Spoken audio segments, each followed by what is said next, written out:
చేసే పరిష్కారము అనుదిన Bible study కార్యక్రమం ప్రేక్షకులందరికీ యేసుక్రీస్తు వారి మహిమగల నామమున వందనాలు. ప్రభువునందు ప్రియా దేవుని బిడ్డలారా, నేటి దినము దైవజనులు కారుపాటి శ్యామ్ సాగర్ గారి ద్వారా ఇర్మియా గ్రంథమును ధ్యానం చేసుకుందాము. మీరందరూ బైబిల్తోనూ నోట్బుక్తోనూ సిద్ధపడి ఉంటే దైవజనులు కారుపాటి శ్యామ్ సాగర్ గారు ప్రార్థన చేసి ఈ దినపు వాక్య పరిచర్య చేస్తారు. ప్రభువునందు ప్రియా దేవుని బిడ్డలారా, నేటి వాక్య ధ్యానం కొరకు ప్రార్థిద్దాం. ఈ దినం ఆదివారం, ప్రభువును ఆరాధించు దినం. మందిరానికి వెళ్ళి ఈ ఉదయం ప్రభువును ఆరాధించి ఉంటారు కదా, మరోసారి ఆరాధించుకుందాం. ఈ దినం 9వ తారీఖు. ఈ 9 దినాలలో ఒక్క దినము మాత్రమే ఎపిసోడ్ సహకారి వచ్చారు. ఒక మాసంలో 22 దినాలు ఎపిసోడ్ సహకారులు వచ్చినప్పుడే ప్రోగ్రామ్ సెల్ఫ్ సపోర్ట్ అవుతుంది. 9 రోజులలో ఒక్కరు మాత్రమే ప్రభు పంపారు. కనుక ప్రభు చిత్తం ఎలా ఉంటే అలా జరగాలి. మనమైతే ప్రార్థిద్దాం, ప్రార్థన చేసుకుందాం. మమ్మను మిక్కిలుగా ప్రేమిస్తున్న మా ప్రియ పరలోకపు తండ్రి, మీ పరిశుద్ధ ఘననామమునకు వందనములు. ఈ మాసం ప్రత్యేకంగా ఎపిసోడ్ సహకారులను మీరు ఒక్కరినే పంపారు, అందుకు కృతజ్ఞతలు. మీ చిత్తము వివిధ కాలాలలో ఎలా బయలుపడుతుందో అలా బయలుపరచమని ప్రార్థిస్తున్నాం. మీ చేతికి ఈ పరిచర్యను అప్పగిస్తున్నాం. ప్రభువా, మీ చిత్తము సిద్ధించునుగాక. ఈ రాత్రి ప్రత్యేకంగా ఇర్మియా గ్రంథపు వాక్య ధ్యానము మాకు దీవెనకరంగా మార్చండి. మా ప్రేక్షకులకు మేలు కలుగు చేయండి. యేసు ప్రభు పేరిట ప్రార్థిస్తున్నాము తండ్రి, ఆమెన్. ప్రభువునందు ప్రియా దేవుని బిడ్డలారా, దయచేసి మీ పరిశుద్ధ బైబిల్ గ్రంథాన్ని తెరవండి. ఇర్మియా గ్రంథము 39వ అధ్యాయము మీ ఎదుట ఉంచుకొనండి. ఈ అధ్యాయములో ఇర్మియా చేత ప్రకటించబడుతున్న ప్రవచనాల చొప్పున నెబుకద్నెజరు సిద్కియా యొక్క రాజ్యమైన యూదా రాజ్యం మీద దండెత్తి వచ్చాడు. దేవుడు ఇర్మియా ద్వారా సిద్కియాకు ముందస్తుగా చెప్పాడు, నీవు నెబుకద్నెజరును కలుసుకున్నప్పుడు నెబుకద్నెజరుతో పాటు బబులోనుకు వెళ్ళటానికి సిద్ధపడు. దేవుడు ఈ చరాకాలం ఏర్పరిచాడు. అలా గనక నువ్వు చేస్తే ప్రజల ప్రాణాలు దక్కుతాయి, నీ ప్రాణం దక్కుతుంది, నీ బిడ్డల ప్రాణాలు దక్కుతాయి. వినలేదు, సిద్కియా వినలేదు. దేవుడేమిటి, వేరే దేశానికి చెరకళ్ళమంటం ఏమిటి, ఇది అర్థం కాలేదు. గ్రహించలేకపోయాడు, ఒప్పుకోలేకపోయాడు. ఇక్కడ ఒక పాఠం మనం నేర్చుకోవాలి. దేవుడు చెప్పుచున్నటువంటి సత్యము ఒప్పుకొనుటకు మనకు చాలా సందర్భాల్లో మనసు ఒప్పదు. సిద్కియాకు మనసు ఒప్పలేదు. బబులోను దేశానికి వెళ్ళి నివసించమని దేవుడు చెబుతుంటే సిద్కియాకు ఇష్టం పుట్టలేదు. శరీరము ఆత్మ ఒకదానికొకటి విరుద్ధంగా పోరాడుతూ ఉంటాయి. ఇది గలతీ పత్రికలో పౌలు గారు చెప్పిన సారం. శరీరం సొంత ఇష్టాన్ని, సొంత ఇచ్ఛను నెరవేర్చుకోవటానికి ప్రయత్నం చేస్తుంది. ఆత్మ దైవ చిత్తానికి లోబడమని ప్రేరేపిస్తూ ఉంటుంది. ఇర్మియా సందేశం ఆత్మ సందేశం, దైవ సందేశం. సిద్కియా నిర్ణయం శరీర ఇచ్చ నెరవేర్పు. ఆ కారణం చేత అతని కుమారులు చనిపోయారు, రాజ్యం పాడైపోయింది, ప్రాకారాలు పడగొట్టబడ్డాయి, బంధించబడ్డాడు, కండ్లు పీకబడ్డాడు, బబులోనుకు చెరగా తీసుకొని పోబడ్డాడు.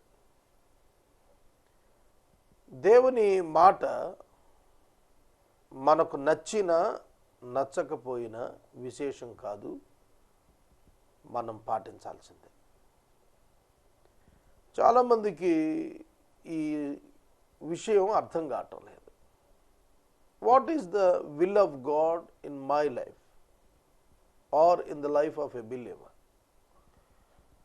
నా జీవితంలో లేదా ఒక విశ్వాసి జీవితంలో, ఒక విశ్వాసిగా నా జీవితంలో దేవుడు ఎటువంటి ప్రమాణం నా నుంచి ఎక్స్పెక్ట్ చేస్తున్నాడు, ఎలా ఉండాలని కోరుతున్నాడు? Common understanding about the lives of believers. విశ్వాసులు ఇలా ఉండాలి, నా రాజ్యం ఇలా ఉండాలి అనేది ఆయన అభిప్రాయం ఉంది బైబిల్లో. ఆయనను ఆరాధించేటువంటి జనులు ఆత్మతో సత్యముతో ఆరాధించు జనులై ఉండాలి. ఆయనను వెంబడించు వారు ఆయన పరిశుద్ధుడు గనుక వారును పరిశుద్ధులై ఉండాలి. దేవుడు వారిని సత్యమందు ప్రతిష్ఠ చేసి ఉన్నాడు గనుక సత్యము కలిగి జీవించాలి, అందరితో సమాధానంతో జీవించాలి. ఇలా అనేకమైన అభిప్రాయాలు బైబిల్ గ్రంథంలో విశ్వాస జీవితం పట్ల ఉన్నాయి. మన అనుదిన జీవితంలో కూడాను దేవుడు మనలను తన మార్గంలో నడవమని సూచిస్తున్నాడు. కానీ అది మనకు ఎలా అనిపిస్తుందంటే రిస్ట్రిక్టెడ్ ఏరియాగా అనిపిస్తుంది. స్పిరిచువల్ లైఫ్ ఎప్పుడు కూడా దేవునికి విధేయత చూపనంత కాలము అదేదో కఠినమైన ప్రాంతంలో 144 సెక్షన్లో ఉన్నట్టుగా భావిస్తాం. అంటే ఫ్రీడమ్ లేదు, శరీరానికి ఫ్రీడమ్ లేదు. ఆత్మకు లోబడితే శరీరానికి ఫ్రీడమ్ లేదు, దేవుని మాటకు లోబడితే, దేవుని ఆత్మకు లోబడితే.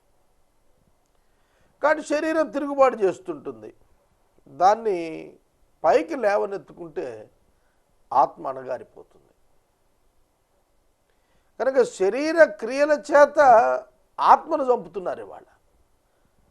ఆత్మ చేత శరీర క్రియలను చంపటం నేర్చుకోవాలి. అలా చేయటంలో సిద్కియా విఫలమయ్యాడు. సహోదరుడా, సహోదరి, నీ శరీరం నిన్ను దేనికి ప్రేరేపిస్తోంది? నిన్ను దేనికి ప్రేరేపిస్తోంది? ధనాపేక్ష,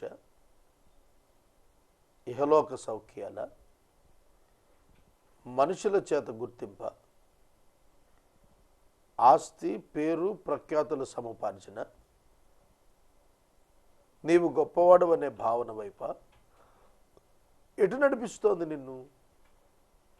అది పరిశీలించుకొని దానిని సిలువ వేయటం నేర్చుకోవాలి.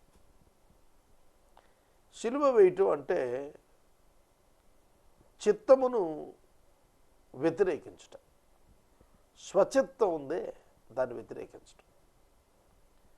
కాళ్ళు చేతులు మేకులతో కొట్టబడి అనేబుల్ టు మూవ్, కదలలేవు, బయటికి రావు. కనుక నీ శరీరం దేవుని ఆత్మచేత త్రిప్పబడేటట్టుగా, నడుపబడేటట్టుగా నియంత్రణ నువ్వు ఆయనకు అప్పగిస్తే నీ జీవితంలో పరాయి దేశమైనటువంటి బబులోనులో సహితము దేవుని వాగ్దానం చొప్పున భద్రంగా వృద్ధి చెందేటట్టుగా ఉండగలిగే స్థితి ఈ లోకమని బబులోనులో నీకు దొరుకుతుంది. ఇది వాస్తవం. 39వ అధ్యాయంలో శరీరేచ్ఛ ప్రకారం పోయిన సిద్కియా ఎట్లా పాడయ్యాడో, అతని కారణంగా ఎలా కుమారులు కుమార్తెలు చంపబడ్డారు, పట్టణ ప్రాకారాలు పడగొట్టబడ్డాయి, నెబుకద్నెజరు వచ్చి మధ్య మార్గాన కూర్చున్నాడు. ఈ దృశ్యం అంతా కనిపిస్తుంది. యూదా రాజైన సిద్కియా ఏలుబడి యందు 9వ సంవత్సరం 10వ నెల బబులోను రాజైన నెబుకద్నెజరు తన సమస్తమైన సైన్యముతో యెరూషలేము మీదకి వచ్చి ముట్టడి వేశాడు. 9వ సంవత్సరం 10వ నెల, సిద్కియా ఏలుబడిలో 11వ సంవత్సరం 4వ నెల 9వ దినం పట్టణ ప్రాకారాలు పడగొట్టబడ్డాయి. డిఫరెంట్ టైమింగ్స్ ఇచ్చాడు. ముట్టడి వేసిన తరువాత కొద్ది సమయం ప్రాకారాలు బద్దలు కొట్టడానికి పట్టింది. ఆ పర్టిక్యులర్ పీరియడ్లో సైతం దేవుడు ఇర్మియా ద్వారా సిద్కియాకు చెప్పాడు. కానీ అబద్ధ బోధకులు ఏం చెప్పారంటే బబులోను చక్రవర్తి రాడని, ఒకవేళ వస్తే తీసుకెళ్ళిన ఎక్కువ కాలం ఉండదని అనుకూలమైన బోధలు చేశారు. అనుకూలమైన బోధలు, శరీరేచ్ఛను నెరవేర్చు ఇష్టం కలిగిన సిద్కియాకు అనుకూలమైన బోధలు చేశారు తప్ప దైవాత్మకు లోబడమని చెప్పిన ఇర్మియా మాటలు వంటి మాటలు వాళ్ళు పలకలేకపోయారు. దేవుని మాట నెరవేరింది, ప్రాకారాలు పడగొట్టబడ్డాయి, యెరూషలేము పట్టబడింది. యెరూషలేము నెబుకద్నెజరు హస్తగతం అయిపోయింది. ఎప్పుడైతే ప్రాకారాలు పడిపోయాయో అంత పారిపోతారు. ప్రాకారాలు ఉన్నప్పుడు ప్రొటెక్షన్, ప్రాకారాలు పడిపోతే ఇక ప్రొటెక్షన్ ఏముంది? ఇటు నుంచైనా శత్రువు లోపలికి వస్తాడు. దేవుడు యెరూషలేమునకు ఒక ప్రాకారం ఇచ్చాడు, ప్రొటెక్షన్ ఇచ్చాడు. ఆ ప్రొటెక్షన్ పడిపోయే వరకు తెచ్చుకున్నాడు సిద్కియా. God's protection for every believer, it is sanctioned and given. ఇవ్వబడింది. దేవుని యొక్క భద్రత ప్రతి విశ్వాస చుట్టూతో ఇవ్వబడింది. అది పడగొట్టుకునేటట్టుగా మనం బతకూడదు. అది పడగొట్టబడి ఆక్యుపై అయ్యే కండిషన్స్ మనం అలౌ చేయకూడదు. కానీ సిద్కియా అలా చేశాడు. అందుకే దేవుడు దాన్ని పడగొట్టేశాడు. యెరూషలేము పట్టణం పట్టబడగా అధిపతులు నేర్గల్ షరేజరు, సంగర్నెబో షండుల అధిపతియగు షర్షకీము, జ్ఞానులకు అధిపతియగు నేర్గల్ షరేజరు మొదలైన బబులోను అధిపతులు అందరూ లోపలికి వచ్చారు. మధ్య గుమ్మంలో కూర్చున్నారు. ఇట్స్ ఎ టెరిఫిక్ సీన్ కదా. శత్రువు ఒక పక్క జయించుకుంటా వచ్చేసి మధ్య గుమ్మంలో కూర్చున్నాడు అని అంటే ఒక విధంగా విక్టరీ వాళ్ళది అయిపోయింది, విజయం వారికి వెళ్ళిపోయింది అని అర్థం. యూదుల రాజైన సిద్కియాయు అతని యోధులందరూ వారిని చూచి పారిపోయారు. ఎంత ప్రమాదం! రాజు పారిపోవటం ఏంటండి? పారిపోక ఏం చేస్తాడు? శత్రువు పెద్దవాడు కనిపిస్తున్నాడు, గొప్పవాడుగా ఉన్నాడు, పారిపోయాడు. స్వచిత్తం నెరవేర్చుకోవటానికి ఎవరు ప్రయత్నం చేసినా పరిస్థితులు వికటించినప్పుడు పలాయనం చిత్తగించే మంత్రమే వాళ్ళు వేస్తారు. అది వాక్యం అనుసారం కాదు. రాజు పారిపోయాడు, ఆటోమేటిక్గా ప్రజల యొక్క ధైర్యం చెడిపోతుంది. రాజు పారిపోయాడు. రాజు తోట మార్గమున 2 గోడల మధ్యన ఉన్న గుమ్మపు మార్గమున పోయిరి. కానీ రాజు మైదానపు మార్గాన్ని వెళ్ళిపోయాడు. అయితే కల్దీయుల సేన వారిని తరిమి యెరికో దగ్గర ఉన్న మైదానంలో సిద్కియాను కలుసుకుని పట్టుకుని రాజు అతనికి శిక్ష వధింపవలెనని హమాతు దేశంలో రిబ్లా పట్టణము దగ్గర ఉన్న బబులోను రాజైన నెబుకద్నెజరు యొద్దకు వారిని సిద్కియాను తీసుకుని పోయింది. బబులోను రాజు రిబ్లా పట్టణంలో సిద్కియా కుమారులను అతని కన్నుల ఎదుట చంపించెను. రిబ్లా పట్టణం ఇది మీరు గుర్తుపెట్టుకోవాల్సినటువంటిది చారిత్రాత్మక పట్టణం. ఈ పట్టణంలో సిద్కియా కన్నుల ఎదుట సిద్కియా కుమారులు చంపించబడ్డారు. నెబుకద్నెజరు ఎంత క్రూరుడో చూడండి. తండ్రి ఎదుట కుమారులను చంపిస్తుంటే ఆ తండ్రి యొక్క హృదయం ఎలా ఉంటుంది? అతన్ని మానసికంగా చంపేస్తున్నాడు, భౌతికంగా చంపటం లేదు. భౌతికంగా తర్వాత కనులు బీకాడు, తర్వాత సంగతి. ముందు అతని యొక్క స్ట్రెంగ్త్ తన కుమారులే కదా, ముందు అందుకనే ఆ స్ట్రెంగ్త్ పడగొట్టేస్తున్నాడు. అతని కుమారులను అతని కనులు ఎదుట చంపించేశాడు నెబుకద్నెజరు.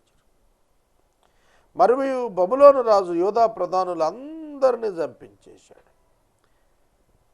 సిద్కియా కన్నుల ఎదుట ఇదంతా జరుగుతోంది. అంతటా అతడు సిద్కియా కన్నులు ఓడదీయించి బబులోనుకు తీసుకుని పోటుకే సంకెళ్లతో బంధించాడు. ఇర్మియా ముందే చెప్పాడు, నెబుకద్నెజరు నిన్ను బబులోనుకు తీసుకెళ్ళిపోతాడు, నువ్వు ముఖాముఖిగా చూస్తావు, నువ్వు మాట్లాడతావు అతనితో. ఇవన్నీ చెబుతున్నప్పుడు చాలా సులువుగా తేలిగ్గా తీసుకున్నాడు సిద్కియా. ఇవి జరుగుతున్నప్పుడు జ్ఞాపకం రాలేదంటారా? ఇర్మియా చెప్పాడు, నేను వినలేదు, నేను బోధకులు అబద్ధంగా చెప్పిన దాన్ని నమ్మాను, నేను ఇలా పాడైపోయాను అనేది అతని ఆలోచనలో రాదా? తప్పక వస్తుంది. సహోదరుడా, సహోదరి, పరిస్థితులు వికటిస్తున్నప్పుడు, పరిస్థితులు యాడ్వర్స్గా జరిగిపోతున్నప్పుడు, మన శరీర రీతిగా మనం ఎక్స్పెక్ట్ చేసిన కండిషన్స్ మనకు లేనప్పుడు మనకు అర్థం అవటం లేదా? God is on the operation అని, దేవుడు పనిచేస్తున్నాడు, నేను ప్రక్కదారి పట్టాను, దైవవాక్యాన్ని నేను వినలేదు, దేవునికి చోటియలేదు, ఆ కారణం చేత నేను గతి పట్టింది నాకని అతను ఆలోచించడా? కల్దీయులు రాజనగరును ప్రజల ఇండ్లను అగ్ని చేత కాల్చేసి యెరూషలేము ప్రాకారాలు పడగొట్టేశారు. ప్రజల ఇండ్లు అగ్ని చేత కాల్చబడ్డాయి. ఎక్కడికి పారిపోవాలి? ఎవరికి చెప్పుకోవాలి? శత్రురాజ్యం, సొంత రాజు దారుణంగా కళ్ళు పీకించబడ్డాడు. స్ట్రక్చర్ ఆఫ్ ద స్టేట్ అంతా పాడైపోయింది, సైన్యం చెదిరిపోయింది, రాజే పారిపోయిన స్థితిలో ఉన్నాడు, రాజకుమారులు చంపబడ్డారు. ఇక ప్రజలకు దిక్కే ఉంది, ఇండ్లు తగలబెట్టేశారు.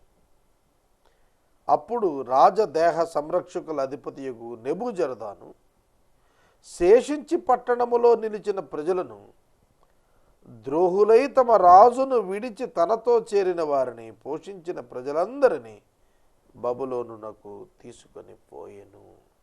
నెబూజరదాను స్పెషల్ ఆఫీసర్, ఇతడు ప్రజలను బబులోనుకు తీసుకెళ్ళాడు. అయితే రాజదేహ సంరక్షకుల అధిపతి అయిన నెబూజరదాను లేమిగల దరిద్రులను దేశములో ఉండనిచ్చి వారికి ద్రాక్ష తోటలను పొలములను నియమించాడు.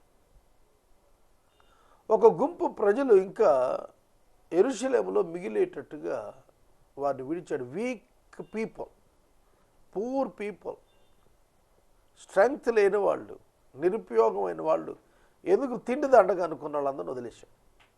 ఇక్కడ చూసుకోండి అయ్యా మీరు, కొంచెం ప్రయోజితమైనటువంటి జనాభా అంతటిని తీసుకుని వెళ్ళిపోయాడు. మరియు ఇర్మియాను గూర్చి బబులోను రాజైన నెబుకద్నెజరు నెబూజరదానుకు ఈ ఆజ్ఞ ఇచ్చాడు, నీవు ఇతనికి హాని చేయక దగ్గరగా ఉంచుకొని పరామర్శించి అతడు నీతో చెప్పేటట్లు చేయి.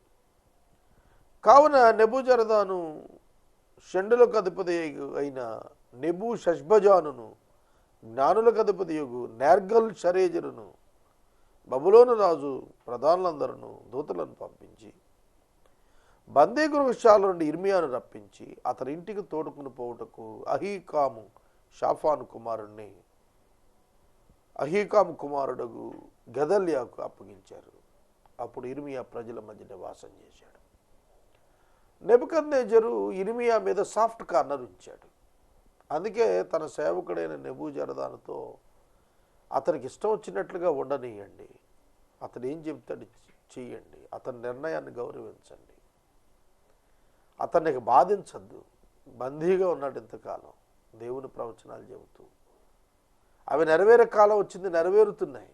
నమ్మని వాళ్ళు పోతున్నారు.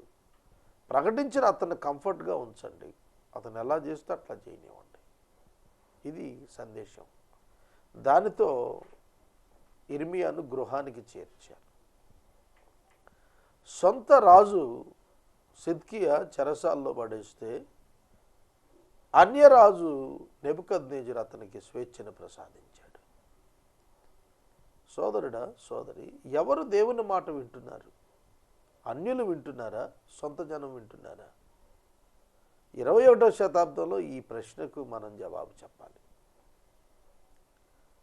దేవుని పిల్లలు దేవుని వాక్కును వదిలిపెట్టేసి సొంత మార్గాల్లో తొలగిపోయి తిరిగిపోతే అన్యులు దేవుని వాక్కుకు ఆకర్షితులై ఆయన మాట వినేవారుగా వస్తున్నారు. ఇది సందేశం. ఇందులోది మనం అన్వయించుకోదగినది. ఇవాళ క్రైస్తవులు ఎలా ఉన్నారు? క్రైస్తవుడు ప్రభువు బిడ్డ వలె జీవిస్తున్నాడా? కానీ అన్యులే చాలా సందర్భాల్లో నిజ క్రైస్తవులుగా వ్యవహరిస్తున్నారు. క్రైస్తవులు వ్యవహరించలేకపోతున్నారు. ఆనాటి సిద్కియాను పోలినేటి క్రైస్తవ సమాజం అత్యధిక శాతం ఉంది. దేవుని సేవకుల పట్ల, దేవుని పట్ల ఎటువంటి తాత్పర్యం క్రైస్తవుల్లో ఉంది?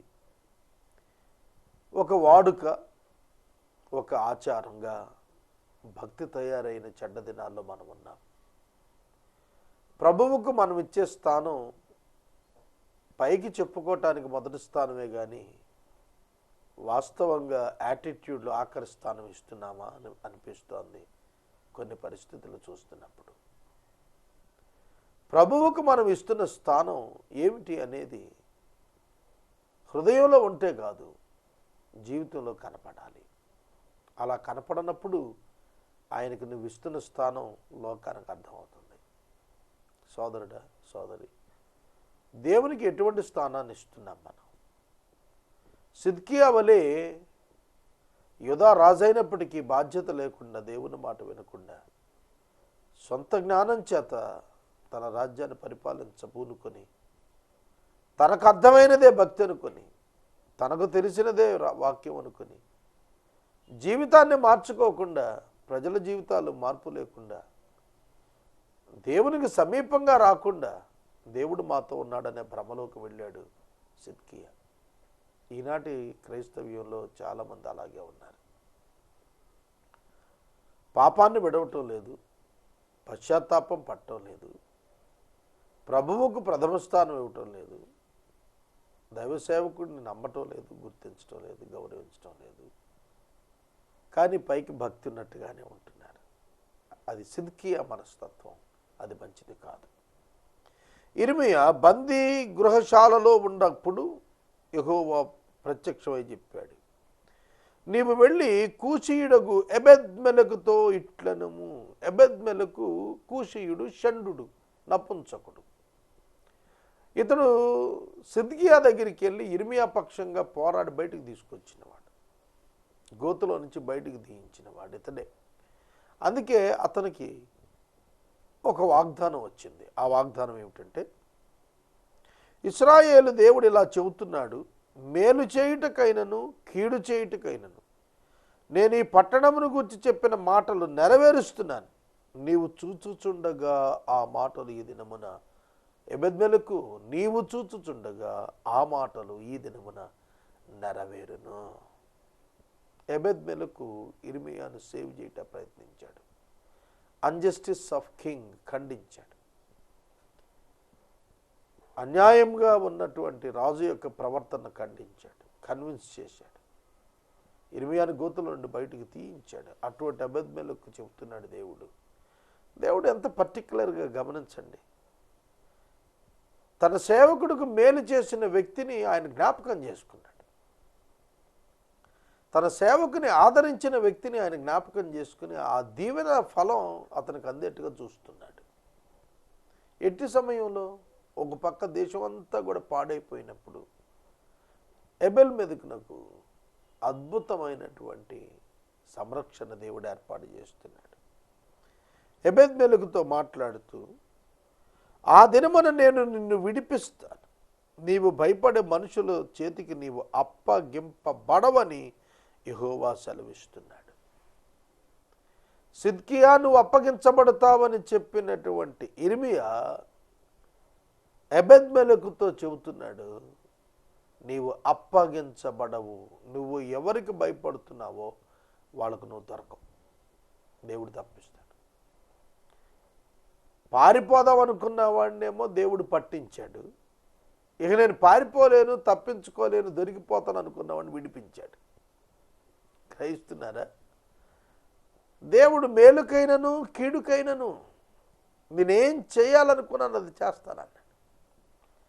కనుక దేవుడు తీర్పులు తీరుస్తున్నప్పుడు ఆయన నిర్మలుడుగా అగుపిస్తున్నాడు. దేవుడు అంటే మంచే చేస్తూ వెళతాడు, తీర్పు తీర్చడు అనుకుంటున్నారా? దేవుడు తప్పక శిక్షిస్తాడు. ఒక రాజ్యం ఉంది అంటే ఆ రాజ్యంలో మేలు చేయటమే కాదు, పరిపాలించేవాడు కీడు చేసేవాడిని శిక్షించటం కూడా అతని చేతిలో ఉంటుంది.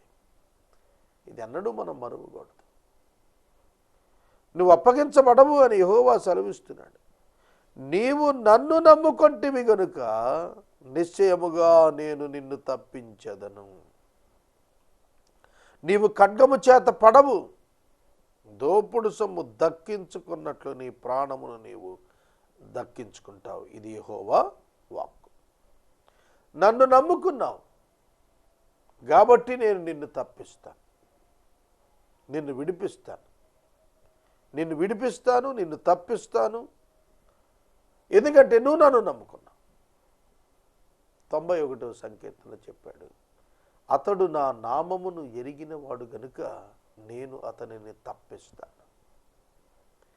దేవుని నామమును ఎరిగిన వాడు, దేవుని నామం యేసుక్రీస్తే, యేసుక్రీస్తుని ఎరిగిన వాడు తప్పించబడతాడు, మరణము నుండి తప్పించబడతాడు, ఇటర్నల్ హెల్ ఫైర్ నుండి తప్పించబడతాడు యేసుని ఎరిగిన వాడు. కనుక మనం గుర్తెరగాలి, సిద్కియాకు ఎటువంటి దుర్గతి పట్టింది, అలాగే కూషీయుడైన షండుడైన ఎబెద్మెలకునకు ఎటువంటి ఆదరణ దొరికింది. మాట వినుట శ్రేష్టం అనేది అధ్యాయం తేల్చి చెప్పింది. మాట వినని సిద్కియా నశించాడు, మాట విన్నటువంటి ఎబెద్మెలకు అన్యుడైనప్పటికీ ప్రాణం కాపాడుకున్నాడు. కనుక ఈ అధ్యాయం అంతా మనం చూస్తున్నప్పుడు దేవునికి విలువ ఇచ్చినవాడు, దేవుని మాటకు లోబడినవాడు, దేవుని యందు ఆనందించినవాడు, దేవుని యందు సంతోషించినవాడు, దేవుని మాటలు నెరవేర్చమని తీర్మానం చేసుకున్నవాడు, ప్రకటించినవాడు, దేవుని కొరకు జీవించినవాడు తప్పక ఫలమొందుతాడు. ఒక పక్క దేశమంతా క్లిష్టమైన, కష్టమైన, తీవ్రమైన దుస్థితిలో ఉన్న దేవుడు ఎబెద్మెలకును తప్పిస్తాన్నాడు, తప్పించాడు. సోదరి, ఈ లోకం ఎటుపోతోంది? నాశనం వైపు పరుగులెడుతోంది. లోకంతో పరిగెత్తి నాశనం అవుతావా, లేక దేవుని వైపు తిరిగి రక్షించబడతావా? తీర్మానం నువ్వే తీసుకోవాలి. ప్రభు అయిన క్రీస్తునందు విశ్వాసం ఉంచిన వాడు రక్షించబడతాడు. నమ్మిన వానికి శిక్ష విధించబడదు, నమ్మని వానికి శిక్ష విధించబడదు. ప్రార్థన చేసుకుందాం. మనము ఇంతవరకు దైవ సేవకులు కారుపాటి శ్యామ్ సాగర్ గారి ద్వారా ఇర్మియా గ్రంథమును ధ్యానం చేసుకున్నాం. ఈ కార్యక్రమం ద్వారా మీరు పొందుకొనుచున్న ఆత్మీయ మేలులు ఒక ఉత్తరం ద్వారా మాకు తెలియచేయండి. మీ ప్రార్థనా మనవులు మాకు తెలియచేస్తే ఏసే పరిష్కారం కార్యాలయంలో ఏర్పాటు చేసిన ప్రత్యేక ప్రార్థనా శిబిరంలో మీ కొరకు ప్రార్థిస్తాం. మీ కుటుంబ పక్షముగా ఒక ఎపిసోడ్ ప్రసారం చేయాలనుకునేవారు మాకు తెలియచేస్తే మా సిబ్బంది మీ గృహాలను దర్శిస్తారు. ముగింపు ప్రార్థన ఆశీర్వాదాలతో ఈ కార్యక్రమాన్ని ముగించుకుందాం. ప్రార్థన. మమ్మను మిక్కిలుగా ప్రేమిస్తున్న మా ప్రియ తండ్రి, మీకు వందనాలు. ఈ 9 దినాలలో ఒక్క రోజు మాత్రమే ఎపిసోడ్ సహకారాన్ని పంపి మీ చిత్తం బయలుపరిచారు. ఇక ముందుకును మీ చిత్తమును బయలుపరచమని ప్రార్థిస్తున్నా. ఈ పరిచర్య నీది ప్రభు, నీ చిత్తం సిద్ధించునుగాక. ఘనత, మహిమ, ప్రభావాలు మీరు పొందండి ప్రభు. ఈ సమయంలో వాక్యం విన్న ప్రతి ఒక్కరూ నీకు లోబడుటకు సహాయం చేయండి. యేసునామమున వేడుతున్నాము తండ్రి, ఆమేన్. తండ్రి అయిన దేవుని ప్రేమ, కుమారుడైన యేసయ్య కృప, పరిశుద్ధాత్మని యొక్క అన్యోన్య సహవాసం సదాకాలం మనకెల్లరికును తోడై ఉండును గాక. ఆమేన్.